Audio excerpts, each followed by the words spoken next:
Hello and welcome to another video. I hope that you are all very well. Today I'll be talking about parking with no return. You may have seen a sign similar to this one. This particular sign allows you to park Monday to Saturday between 8 a.m. and 7 p.m. However, the parking is restricted to a maximum of 20 minutes. You will often find this sign outside rail and tube stations. The sign continues to read, "No return within 40 minutes. This means that you must not return to the same spot within the next 40 minutes. The 40 minutes starts from your previous arrival time, not the departure time. So let's assume you parked your car at 8 a.m. for 20 minutes. This means that you're not allowed to return to the same spot before 9 a.m.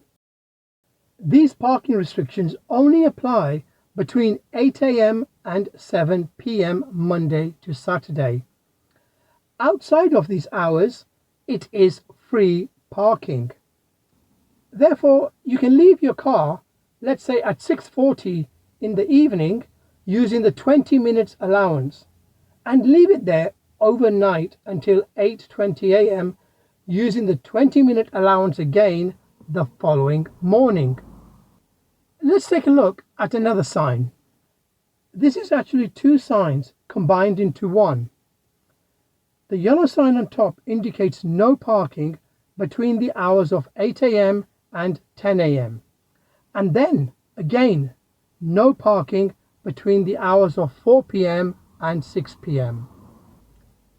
The second sign indicates free parking, but is limited up to 1 hour.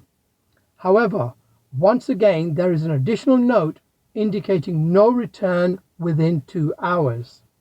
The earliest time that you are allowed to park the car would be at 10 a.m. up to a maximum of 1 hour. You cannot return to the same place before 2 hours. So the earliest time that you may return would be 1 p.m. Many private car parks, such as those used by supermarkets and drive-thrus, also have a no return policy. McDonald's has a no return policy within 1 hour. Sainsbury's has a no return policy within 5 hours. Tesco's has a no return policy within 1 hour. Even retail parks will have a no return policy, which may not always be clear. This retail park in Hayes, Middlesex, has a no return policy within 2 hours. However, it seems to be hidden in the small print. Let us assume that you've made a purchase from a drive-thru, a supermarket or a retail park, and something is wrong with your purchase. Let's just say you've gone to McDonald's, you've bought a meal, and you've realized that the fries are missing. So what can you do about it?